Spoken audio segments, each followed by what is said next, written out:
El libro de los Hechos, capítulo 5, versículos del 34 hasta el final. Ya podréis recordar el domingo pasado cómo el apóstol Pedro y Juan fueron encarcelados, luego liberados, luego otra vez fueron apresados y volvieron a dar testimonio delante del Sanedrín, delante del Concilio Supremo. Y en el versículo 33 dice: al oír esto, el Concilio Supremo se enfureció y decidió matarlos. Hasta ahí nos quedamos el domingo pasado. Pero ahora vamos a leer el versículo 34 hasta el final. Pero uno de los miembros del Concilio Supremo, un fariseo llamado Gamaliel, experto en la ley religiosa y respetado por toda la gente, se puso de pie y ordenó que sacaran de la sala del concilio a los apóstoles por un momento. Entonces les dijo a sus colegas: hombres de Israel, tengan cuidado con lo que piensan hacerles a estos hombres. Hace algún tiempo hubo un tal Teudas, quien fingía ser alguien importante. Unas 400 personas se le unieron, pero a él lo mataron y todos sus seguidores se fueron, cada cual por su camino. Todo el movimiento se redujo a nada. Después de él, en el tiempo en que se llevó a cabo el censo, apareció un tal Judas de Galilea. Logró que gente lo siguiera, pero a él también lo mataron y todos sus seguidores se dispersaron. Así que mi consejo es que dejen a estos hombres en paz, pónganlos en libertad. Si ellos están planeando y actuando por sí solos, pronto su movimiento caerá. Pero si es de Dios, ustedes no podrán detenerlos. Tal vez hasta se encuentren peleando contra Dios. Los otros miembros del Concilio Supremo aceptaron su consejo. Llamaron a los apóstoles y mandaron que los azotaran. Luego les ordenaron que nunca más hablaran en el nombre de Jesús y los pusieron en libertad. Los apóstoles salieron del Concilio Supremo con alegría, porque Dios los había considerado dignos de sufrir deshonra por el nombre de Jesús. Y cada día en el templo y casa por casa seguían enseñando y predicando este mensaje: Jesús es el Mesías. Amén. Tras las efusivas declaraciones de los apóstoles Pedro y Juan, donde mostraban su fidelidad al Señor por encima del Sanedrín, leímos que dicho concilio se llenó de odio hacia ellos y deseaban matarlo. En medio de esta hostil situación se levantó un hombre, un doctor de la ley llamado Gamaliel. Este hombre era muy respetado y también muy sabio. Por eso invitó a los acusados a salir un momento fuera, porque iba a hablar al concilio respecto a ellos, ¿verdad? Sobre ellos. ¿Qué sabemos de este hombre? Bueno, Gamaliel es un nombre de origen hebreo que significa mi bendición viene de Dios. En el libro de Números se menciona la existencia de un hombre llamado Gamaliel, hijo de Pedasur, proveniente de la tribu de Manasés, pero poco más. Cierto es que Pablo habla de su maestro Gamaliel en el libro de los Hechos, capítulo 22, versículo 3, mientras narra su testimonio y conversión. Dice así Hechos 22, versículos del 1 al 5. Hermanos y estimados padres, dijo Pablo, escuchen mientras presento mi defensa. Cuando lo oyeron hablar en el idioma de ellos, el silencio fue aún mayor. Entonces Pablo dijo: soy judío nacido en Tarso, una ciudad de Cilicia, y fui criado y educado aquí en Jerusalén bajo el maestro Gamaliel. Como estudiante de él, fui cuidadosamente entrenado en nuestras leyes y costumbres judías. Llegué a tener un gran celo por honrar a Dios en todo lo que hacía, tal como todos ustedes hoy. Perseguí a los seguidores del camino, acosando a algunos hasta la muerte, y arresté tanto a hombres como a mujeres para arrojarlos en la cárcel.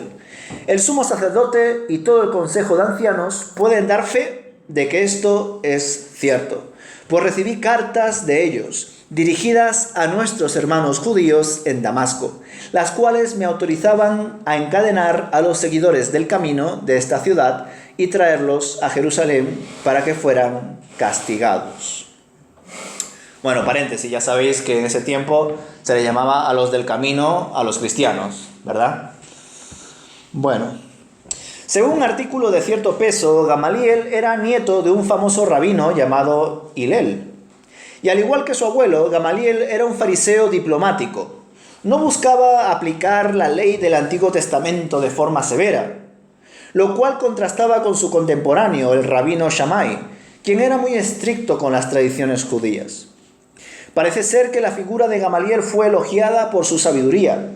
El historiador Flavio Josefo menciona a este maestro de la ley en uno de sus escritos, mostrando que su imagen era similar a la que se ofrece en el libro de los Hechos. También es mencionado brevemente en el Talmud, pero tampoco se destaca mucho más de lo que ya hemos dicho. No sabemos si Gamaliel llegó a convertirse al cristianismo. Algunos relatos judíos mencionan que murió como fariseo, pero ciertos escritos de trasfondo cristiano mencionan que Gamaliel sí aceptó la fe cristiana y permaneció como miembro del Sanedrín, con el propósito de ayudar a los cristianos de forma secreta. Según Focio el Grande, Gamaliel fue bautizado por Pedro y Juan junto con otros personajes como Nicodemo. ¿Os acordáis de él? ¿Vosotros qué pensáis, hermanos? ¿Fue Gamaliel un cristiano infiltrado? ¿Eran los apóstoles conscientes de que tenían una carta bajo la manga? ¿O, como algunos documentos judíos afirman, Gamaliel fue un buen fariseo y murió como un buen fariseo?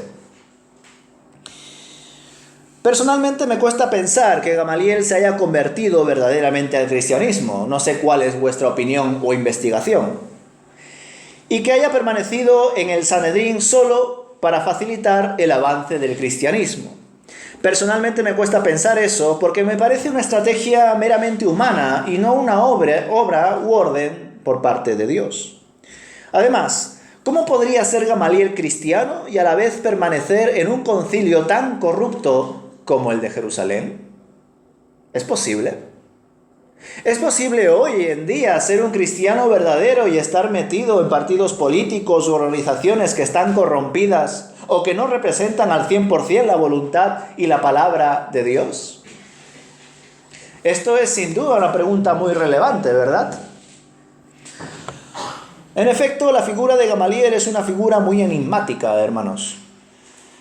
Hay personas que consideran que, como he dicho antes, se convirtió al cristianismo, pero lo mantuvo en secreto, y hay otros que no. Creo que cuando una persona se convierte al cristianismo, no lo puede mantener en secreto. No debe mantenerlo en secreto. Y no solamente eso. Recordad que el propio apóstol Pablo en Romanos escribe: yo no me avergüenzo del Evangelio, porque es poder de Dios para salvación. No creo que el apóstol Pablo, siendo como era, hubiese permitido que su maestro, por más que haya sido su maestro, haya sido una persona de doble cara, que por las noches, como Nicodemo, haya mantenido esa imagen de sí, me congrego con los hermanos, hablo con ellos, oro, yo creo en Dios, como vosotros, creo que Jesús es mi Señor y Salvador, pero luego por las mañanas estaba en el Concilio Supremo acatando órdenes de las tradiciones judías. Del mismo modo, podemos aplicar la figura de Gamaliel al día de hoy. ¿Es posible ser un cristiano verdadero, bíblico, y estar en medio de una organización no del todo acorde a las Escrituras? ¿Es posible ser un creyente de verdad y pertenecer a un partido político que ya tiene cierto bagaje corrupto? Son preguntas interesantes, ¿verdad?, que buscan de algún modo también analizar no solamente la historia de Gamaliel, sino también la evolución de la historia de la Iglesia y la aplicación en el día de hoy. Dicho todo esto, hermanos, yo me quedo con que Gamaliel fue una persona usada por Dios. Y esto ya varias veces os lo he mencionado. Qué bueno es que Dios haya usado a personas que, pese a no ser, vamos a decir, de su familia, pese a no ser hijos de Dios, el Señor los ha usado para ser de bendición en medio de la evolución de su iglesia. Yo creo que es muy bueno que eso pase. Pero lo que verdaderamente debemos desear es no solamente ser usados por Dios, sino tener una relación con Dios. De hecho, qué pena nos dará, si pasa evidentemente, en la eternidad, darnos cuenta, Dios me usó y yo no supe reconocerlo y no me reconcilié con Él. Pero eso ha pasado muchas veces y seguirá pasando. Ya os comenté que la figura más reconocida al respecto en el Antiguo Testamento fue el rey de Persia, Ciro. Un hombre pagano, mujeriego, corrupto, pero que fue considerado un libertador, un Mesías para el pueblo de Israel tras el cautiverio babilónico.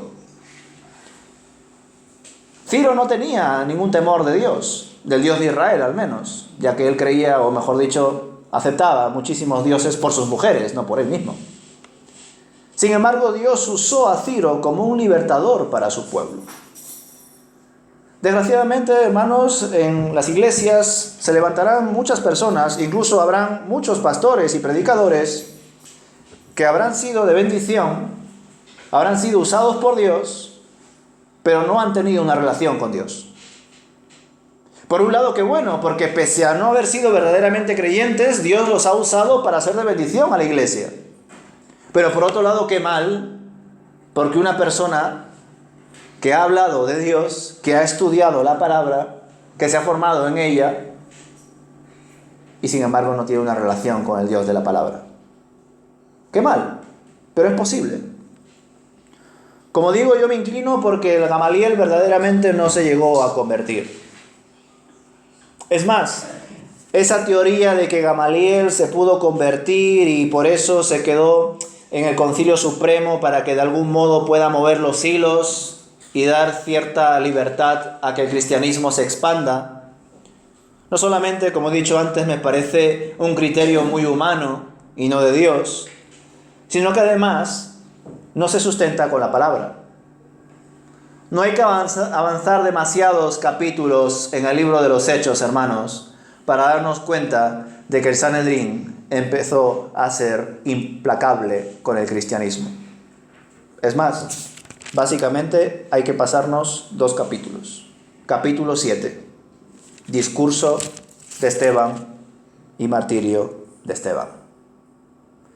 Si verdaderamente Gamaliel se convirtió e intentó quedarse en el concilio para mover los hilos y así dar cierto favor al cristianismo, ¿qué pasó con Esteban? ¿Y qué pasó después? Ni qué decir. Pero sin duda fue usado por el Señor para que la iglesia continúe con su labor. Verdaderamente el concilio podría haber levantado falsos testimonios, así como lo hicieron con Jesús, y Pedro y Juan podrían haber sido mandados a crucificar, o apedreados, como será al momento con Esteban. Pero sin embargo, por las palabras de Gamaliel, al final ese destino no se cumplió, al menos para Pedro y para Juan. Dicho todo esto, y dejando a un lado la enigmática figura de Gamaliel y todo lo que su persona nos lleva a reflexionar, volvamos al texto y reflexionemos en lo que dijo este hombre. Vemos que Gamaliel advierte al Sanedrín sobre cómo van a proceder con Pedro y con Juan. Les recuerda que en efecto ya se levantaron otras figuras supuestamente mesiánicas que promovieron sus respectivos movimientos populares en Israel, pero que tras morir sus seguidores se dispersaron y dejaron atrás los movimientos. Los nombres que menciona son Teudas, el cual aparece en los escritos de Josefo, y a Judas el Galileo, el cual parece que levantó una revolución allá por el año 6 después de Cristo. Hoy en día sabemos que han existido muchos personajes, líderes y pensadores que pese a fallecer o incluso ser asesinados, sus ideologías han permanecido, lo cual muestra cómo está de depravada la humanidad. Es decir, la lógica que aquí comparte Gamaliel hasta cierto punto está bien. Les está diciendo, si ellos mueren y su movimiento continúa, probablemente sea de Dios. Pero si ellos mueren y ese movimiento del cristianismo, que en ese momento no era el cristianismo, era el camino, pues se queda allí, serán falsos mesías, predicadores, como Teudas, y como Judas de Galileo. Hoy en día, sin embargo, no ha pasado eso, ¿verdad? Hitler murió y el nazismo todavía sigue. Marx murió y el marxismo ahí se encuentra. Y podría mencionar a más líderes, más pensadores y a sus respectivos movimientos. Gamaliel les expone al Sanedrín que dejen en paz a Pedro y a Juan, ya que puede ser que si se enfrentan a ellos, se estén enfrentando al mismísimo Dios. Dicho todo esto, y de forma sorprendente, nos narra el texto que el Concilio Supremo fue persuadido por Gamaliel y decidieron soltar a los dos apóstoles, no sin antes azotarlos y amenazarlos para que no hablen en el nombre de Jesús. Todos estos castigos y afrentas no son más que motivos de gratitud y alegría para Pedro y Juan, por cuanto se sentían dignos de participar en sufrimientos similares a los cuales participó el Señor Jesús. ¿Qué pensáis, hermanos, sobre estas actitudes de Pedro y de Juan tras ser castigados? ¿Os parece que Pedro y Juan eran masoquistas?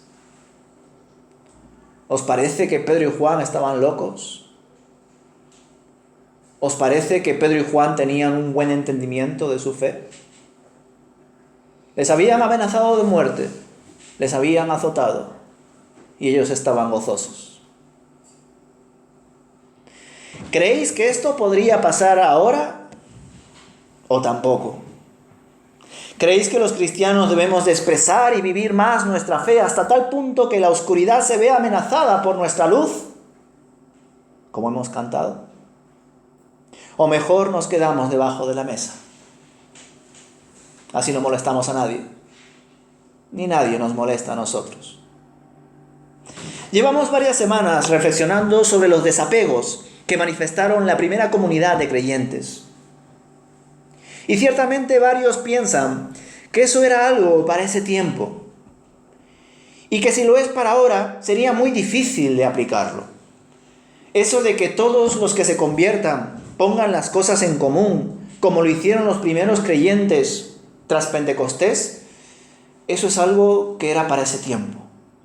Y si por algún modo entendemos que también el Señor nos exige negarnos a nosotros mismos y dejar atrás todo tipo de apego, hoy en día, tal y como está el mundo, sería muy complicado hacer eso. Ahora bien, tal y como os comenté también en su día respecto de todo esto, que las personas ricas, con posesiones y tierras, lo diesen todo, no era lo más difícil que debían hacer en aquel tiempo, sino que más bien lo más difícil era entregar sus vidas en totalidad. Verse perseguidos, insultados, azotados, encarcelados y asesinados por su fe. Si para nosotros nos parece difícil negarnos a nosotros mismos, dejar atrás todos nuestros apegos, hermanos, eso no es ni la punta del iceberg de lo que nos exige Dios. Lo que Dios quiere de nosotros es toda nuestra vida, no solamente esa casa que tenemos en la playa o lo que cada uno tenga. Lo quiere todo. Sin embargo, como hoy en día tenemos ciertos apegos, el que me digan que tenga que negarme a mí mismo y dejar atrás ciertas cosas que me han costado a mí mucho o a mis familiares, es algo que hasta me indigna pensarlo. Pero es que Dios no solamente te pide eso, te pide que vivas tu vida, aunque eso implique morir por tu fe. ¿Creéis que todo esto, verse perseguidos, insultados, azotados, encarcelados y asesinados por la fe, tampoco es para ahora? ¿O sí es para ahora? Muchos pensarán que en pleno siglo XXI esas cosas no pasarían, ¿verdad? ¿Cómo van a pasar? ¿Cómo van a repetirse las guerras, masacres, pandemias, discriminaciones, hambrunas y otro tipo de necesidades en un tiempo donde la ciencia ha avanzado tanto y donde cargamos una larga historia de horror y deshumanización? ¿Cómo va a pasar eso en pleno siglo XXI, verdad? Y sin embargo, aquí estamos, con el mundo en medio del caos. Que si pandemia, que si una posible tercera guerra mundial, La inflación, crisis económica, climática. Muchos, al pensar en el futuro, elucubraban: en el futuro no pasarán estas cosas. Ya hemos aprendido de la Primera Guerra Mundial y de la Segunda Guerra Mundial. Ya hemos aprendido de la Inquisición. Ya hemos aprendido de tantas y tantas cosas oscuras de nuestra historia como humanos. Y sin embargo estamos volviendo a lo mismo. O incluso peor. Pero hermanos, en medio de todo este caos, la Biblia nos prepara para situaciones incluso peores que las que han pasado. Quizá todo lo que os estoy compartiendo ahora os parece como, no sé, revolucionario o antisistema. Pero es que la fe de Dios y su palabra revoluciona, hermanos. Es así, transforma, renueva, traspasa, reforma, arrasa. Así es la palabra de Dios. Y personalmente, como pastor, yo no me siento en contra de todo el sistema. No soy un antisistema. Si lo fuese, no le diría al Consejo que deberíamos de trabajar juntos en unos estatutos y un reglamento interno. Si fuera un antisistema, no le diría a la Iglesia que debemos buscar un local más grande. Y si fuera un antisistema, pues no estaría estudiando ahora en la Autónoma, en la Facultad de Derecho, un curso de dirección y gestión de entidades religiosas. Soy consciente de, aunque no seamos de este mundo, estamos en este mundo. Y mientras este mundo mantenga una cierta comunicación con nosotros, porque estamos en planos similares, me esforzaré y nos esforzaremos por estar comunicados. Pero habrán días donde la libertad religiosa, que por ahora está vigente por la Constitución, se acabará. Donde volverán las persecuciones aún en Europa. Y esto no lo digo yo, sino que lo dice la palabra de Dios. Y esos días llegarán cuando el Señor así lo desee y moverá a su iglesia en ese tiempo. Incluso desde las piedras levantará a aquellas personas que Él necesite para su reino. Y yo, como pastor, quiero que esta iglesia se sume a ese movimiento, hermanos. Yo no sé cuándo va a venir el fin del mundo. Ni tampoco quiero sumarme a la larga lista de personas que dicen el fin del mundo va a venir el año tal, en el día tal. Porque eso me parece totalmente incoherente con la palabra de Dios. Nadie va a saber el día ni la hora. El Señor vendrá como un ladrón por la noche. Yo no sé si Putin le va a dar al botón el mes que viene. Yo no sé si Irán ya va a terminar de recoger todos los recursos que necesita para su arma nuclear. Y eso que está cerca. Yo no sé si va a venir otra pandemia peor que la que hemos vivido. Pero sí sé que la iglesia debe estar preparada para ello. Y sí sé que la fe se vive en contextos hostiles. Por supuesto, hermanos, tal como lo hemos reflexionado y compartido algunos durante el estudio bíblico del día de hoy, el Señor está pendiente de todas nuestras necesidades.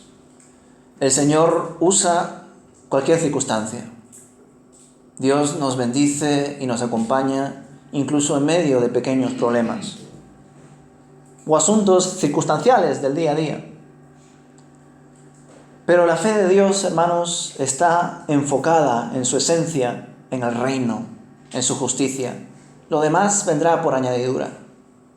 El afanarse por qué como, qué me pongo, llego a fin de mes o no llego a fin de mes, son asuntos legítimos y buenos, de gente responsable. Si tú te preocupas por ahorrar, por trabajar, por formarte para encontrar un trabajo mejor, qué bueno, hermano.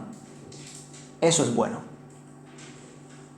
Pero por encima de todo eso, lo primero es enfocarse en Dios.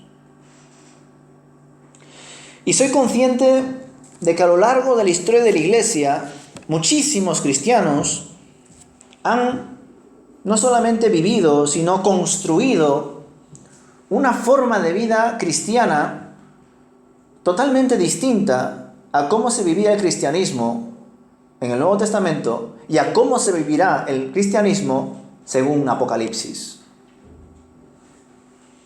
Y es posible, hermanos, es posible que Dios, en su gracia, en su misericordia, permita que después de todo el sufrimiento que tuvo Cristo y sus discípulos y los discípulos de sus discípulos, hasta que vino Constantino y convirtió el cristianismo de ser un movimiento perseguido a ser la religión oficial del Imperio Romano corrupto, hasta ahora muchas cosas malas han pasado. Y yo estoy convencido de que debemos de volver ¿a dónde? A las Escrituras, a Jesús. Y estoy convencido de que Jesús vivió como vivió porque era necesario que eso pasase. Jesús debía padecer como Él lo hizo. Pero también aprendemos, hermanos, que sus discípulos padecieron al igual que Él. ¿Por qué? Porque buscaron seguirle, buscaron imitarle. Y no solamente eso, sino que cuando leemos las cartas, dice el apóstol Pablo, sed imitadores de mí, así como yo lo soy de Cristo. Y si nosotros debemos ser imitadores de Jesús, ¿cómo es posible que no estemos viviendo de forma similar a Él? Pues por regla de tres, probablemente porque no estemos imitando correctamente a Jesús. ¿Verdad? Hermanos, no me malinterpretéis. Yo soy una persona que ha nacido en un contexto más o menos, pues vamos a decir, cómodo. O al menos he vivido en un contexto cómodo. Es cierto que en Perú hay muchísimas necesidades y hubieron muchísimas necesidades. Pero actualmente estamos, supuestamente, en un mundo desarrollado. Y estamos bien. Y si Dios aprueba que el cristianismo se pueda vivir así como lo estamos viviendo, no en esta iglesia me refiero, sino en general, en Europa, o bueno, no tan en Europa, en España, estupendo. Si Dios verdaderamente lo aprueba, estupendo. Pero también deberéis de entender que como pastor soy deudor de vuestras almas. Así como el apóstol Pablo iba a las sinagogas y él se sentía, hermanos, él no iba a predicar a las sinagogas solamente por el hecho de que sus compatriotas le reciban y se conviertan. No solamente por eso, no solamente por un acto de evangelización. El apóstol Pablo iba a las sinagogas, hermanos, porque él se consideraba deudor de la sangre de los judíos que estaban allí. Porque él también fue un judío muy devoto, que incluso llegó a perseguir a la iglesia, pero que luego Jesús le encontró y le convirtió. ¿Os imagináis que nosotros nos sintamos deudores de la sangre de nuestros familiares y amigos que no conocen a Jesús? Si verdaderamente tuviésemos esa perspectiva, quizá actuaríamos de forma distinta. Pero no nos sentimos deudores. Si eso, pues se lo compartimos un poco, y si no me hace caso, pues ya le hablo de otra cosa, porque es que es mi amigo o es mi familiar. No nos sentimos deudores de la sangre de mis compatriotas. Pero deberíamos de sentirnos así. Un venezolano se debe sentir deudor de los venezolanos, un peruano de los peruanos, un español de los españoles. Y como sabéis, hay textos donde se nos enseña que un líder, apóstol en el caso de Pablo, o predicador o pastor en mi caso, debe dar cuentas de lo que dice y de las personas que intenta enseñar, cuidar. Es más, en el estudio bíblico, 1 Corintios capítulo 4, vimos que Dios en el día del juicio examinará con lupa a sus líderes, con todo lujo de detalles, para ver qué obras ha hecho. Pero 1 Corintios capítulo 3 todas las obras de todos los creyentes también serán examinadas. Y conforme a ellas, algunos en el día postrero obtendrán mayor recompensa y otros menos. Eso sí, todos, como hijos de Dios, irán al cielo, pero en el cielo habrán más recompensas para aquellos que en Cristo y en la fe han hecho más obras. Dejamos atrás eso de que yo hago obras para ganar la salvación. Eso es de los católicos. En nuestro caso no. Nosotros hacemos buenas obras. Bueno, primero, Efesios capítulo 2, porque el Señor las ha preparado de antemano para que anduviésemos en ellas. Nosotros hacemos buenas obras porque el Señor nos enseña y nos acompaña para hacerlas. Y además nos recompensa, qué bueno es Él. Por tanto, hermanos, como deudor de vuestras vidas delante de Dios en el día del juicio, yo tengo que hablar bajo la conciencia. Y bajo mi conciencia no está la certeza, pero sí la posibilidad de que quizá el cristianismo no se debe de vivir como se vive en Europa o en ciertos lugares de comodidad. Dentro de mi estudio entiendo que probablemente, no lo aseguro, el cristianismo se debe vivir como Cristo lo vivió. Y fijaos que por un lado dice, pues claro, todo el mundo diría amén, por supuesto. Pero por otro lado en la práctica no me convence tanto. Porque eso de negarme a mí mismo realmente como lo hicieron los discípulos de Jesús, prefiero decir que eso era para aquel tiempo. Para ahora no. Ahora yo gestiono mi tiempo. Gestiono qué horas dedico a orar. Gestiono qué horas dedico a leer. Gestiono qué días dedico a ir a la iglesia.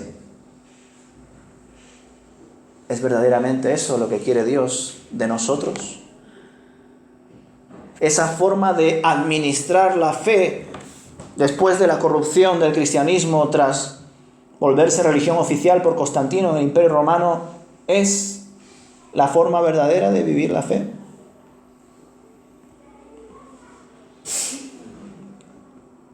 Pues aún admitiendo que quizás sí, que quizá la forma en la que estamos viviendo la fe aquí en Europa, en España y en algunos lugares donde todo está más o menos tranquilo, hay libertad religiosa, esté aprobada por Dios. Aún admitiendo eso, que yo tampoco lo puedo asegurar, lo que sí está claro es que vamos camino de la persecución. Vamos camino del fin del mundo. Porque los últimos días se inauguraron en Pentecostés. Ahí empezó a cumplirse la famosa profecía de Joel capítulo 2. Y esa profecía se está cumpliendo hasta hoy y hasta el día en el que el Señor vuelva. Y durante todo ese tiempo, sufrimiento, persecución, muerte, pero también visiones, sueños, profecías. El Señor obrando.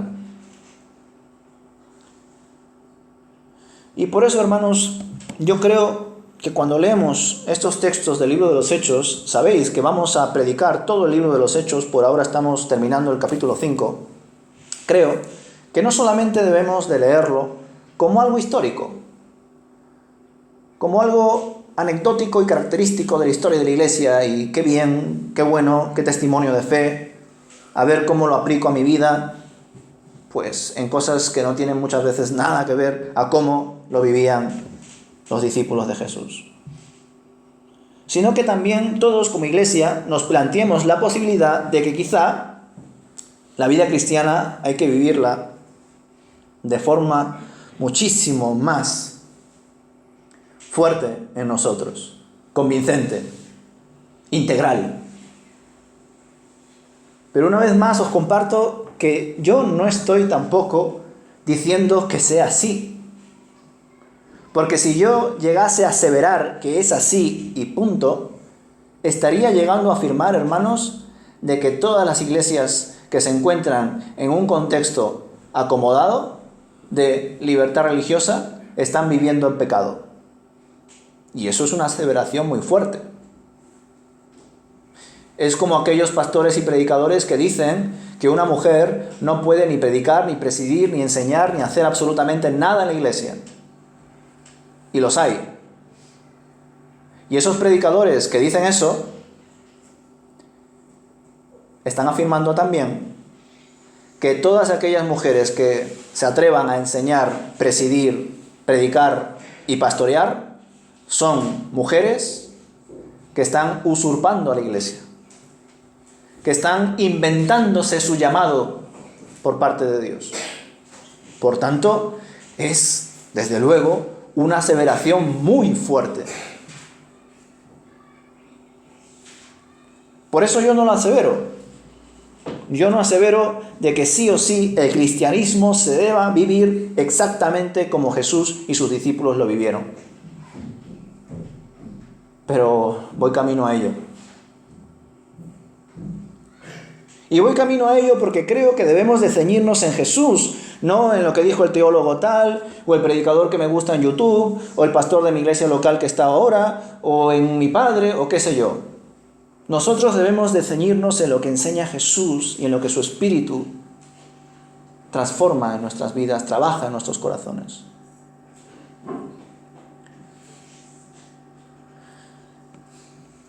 Y por tanto, hermanos, debemos estar preparados. Dios está pendiente de todo, hermanos. De todo detalle. No solamente de su reino y de cosas grandes como persecuciones, encarcelamientos y asesinatos, sino que también Dios está pendiente de todo, de pequeños detalles. Dios estuvo pendiente del aguijón en la carne del apóstol Pablo.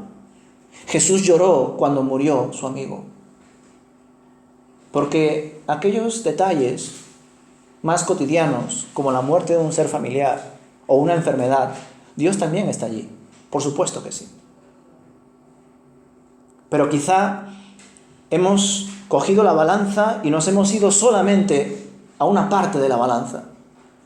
Y hemos cogido todas las promesas de Dios, todos los consejos y palabras bonitas que encontramos en la Biblia para canalizarlos solamente en lo cotidiano.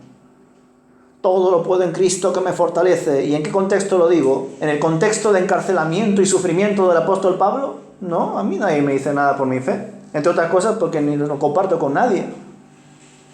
Yo digo todo lo puedo en Cristo que me fortalece porque hoy me ha costado mucho ir a trabajar. Por eso digo todo lo puedo en Cristo que me fortalece. Pero ese es el contexto en el cual se usa esa gran palabra. Pues no.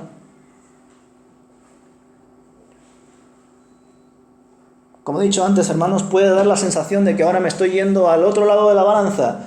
Todo lo que el Señor nos enseña en la Biblia es para los contextos de persecución, sufrimiento y padecimiento. Y no es así. Dios está en un lado y está en el otro. Y si os doy la sensación de que me estoy yendo hasta a este lado de la balanza, es porque creo que toda la iglesia se ha ido a este otro lado. Y que debemos de despertar. Una vez más os digo, hermanos, a mí Dios no me ha dicho nada al respecto del fin del mundo. Y espero que no me lo diga. Porque probablemente no me lo diga Él, me lo diga otro. Yo no sé si va a haber una guerra nuclear o no. Yo no sé si verdaderamente va a haber una gran crisis económica como algunos afirman para el año 2023. No lo sé. Lo que sí sé es que debemos estar preparados y que debemos dejarnos de medias tintas. Que si verdaderamente somos cristianos, que lo seamos al 100%. Y por supuesto, bueno, Pablo ya sabéis cómo lo expresaba, ¿no? Pablo iba a las sinagogas, como he dicho antes, porque se sentía deudor de la sangre de los judíos. Pero cuando ellos lo rechazaban, ¿qué decía Pablo? ¿Qué les decía? No les decía como hoy en día en nuestras campañas evangelísticas, ¿verdad? No les decía, pero ven, tómate un café conmigo, o ven, vamos a hacer esto o lo otro, ¿no? Pablo le decía, bueno, se sacudía las sandalias y decía, vosotros sois culpables de vuestra propia sangre. Que vuestra sangre caiga sobre vosotros. Evidentemente, en un contexto de iglesia y mucho menos actual, eso no se va a decir. Pero lo que sí se va a decir es que cada uno es responsable de sus actos. Lo que sí se va a decir es que cada vez que vamos a la iglesia, tanto el que predica como el que escucha, recibe más y más desafíos que debe cumplir. Por eso yo doy gracias a Dios cuando venís. Porque yo entiendo que cada domingo que vamos a la iglesia estamos recibiendo más tareas por parte de Dios. Y si no las hacemos, estamos pecando. Y no podemos decir en el día del juicio, Señor, yo no sabía que esto debía hacerlo. ¿Ah, no? Pues esta persona en el año tal, mes tal, día tal, a la hora tal, te dijo esto. Y tú lo escuchaste. ¿Sabes por qué? Porque yo veo el corazón. ¿Y qué hiciste? ¿Me vas a decir, no lo sabía? Y ni qué decir los pecados por ignorancia, ¿no? Es como cuando vas de viaje y le dices al guardia civil, es que no vi que tenía que ir a 90. Señor, pues aunque no hayas visto la señal, tenías que ir a 90, multa. El que no conozcas la ley no te exime de ella. Por eso doy gracias al Señor cuando los hermanos vienen a la iglesia, porque independientemente incluso de que se predique, si solamente nos ponemos aquí y uno lee y decimos amén y oramos, cantamos y nos vamos a casa, aún así ya hay muchas cosas que hemos escuchado que debemos hacer. Pero si además se añade una reflexión, un énfasis, ya ni os cuento. Pero la propia palabra, hermanos, no vuelve vacía, nos desafía, nos traspasa como una espada de doble filo. Por tanto, hermanos, tengamos esa sensibilidad, ese respeto por la palabra. Os lo compartí también en varias ocasiones. Muchas personas no predican de Apocalipsis porque el libro de Apocalipsis tiene una maldición. Todo aquel que decida añadir o quitar algo de ese libro será maldito. Pero esa maldición, en verdad, es para toda la Biblia. Todo aquel que se atreva a añadir o a quitar o a modificar algo de la palabra de Dios que la palabra de Dios no dice, será castigado por Dios. Porque si ni a nosotros nos gusta que la gente diga lo que nosotros hemos dicho, pues cuánto más le desagradará a Dios que nosotros digamos lo que la palabra de Dios no dice. Por supuesto a Dios le enfada eso. Por supuesto Dios está enfadado con muchísimos predicadores y pastores que están ahora mismo, domingo, hablando a la iglesia. Porque ahora mismo, desgraciadamente, hay muchos predicadores y pastores que están hablando a las iglesias, no lo que la palabra enseña, sino entretenimiento, ideologías, falsas ideas. Y Dios no pone a las personas al frente para que hagan eso, hermanos. Ponen al frente para que con temor y temblor intenten balbucear un poco de la palabra de Dios. Y que todos como iglesia intentemos ponerlo en práctica. Dicho todo esto, hermanos, qué bueno este gran testimonio de Pedro y Juan, que pese a haber sido amenazados de muerte, pese a haber sido azotados, ellos estaban gozosos y se encontraban felices por haber sido considerados dignos de sufrir deshonra por el nombre de Jesús. Independientemente de cómo te identifiques, si te identifiques como el cristiano que piensa que eso de los desapegos, de ser una iglesia muy unida, como en los tiempos del libro de los Hechos, era solamente para ese tiempo. Como si eres de las personas que considera que lo de que aparece en el libro de los Hechos también debemos de vivirlo y aplicarlo hoy, independientemente de qué grupo seas, o si estás ahí en medio, lo que sí debemos tener en cuenta es que sí o sí, el fin de los tiempos se acerca y sí o sí debemos estar preparados si es que somos la iglesia. Así que preparémonos, hermanos, preparémonos. Esta vida es un segundo en la eternidad. Así que usemos bien el tiempo. Aprovechemos bien el tiempo. No nos apeguemos a nada. Pero eso sí, dando gracias a Dios por todo. Disfrutando, sí, de la familia, del trabajo, de los recursos que Dios nos da. Pero siempre poniéndolo delante de Dios para su obra y para su gloria, no para la nuestra. Que el Señor nos bendiga, hermanos. Amén.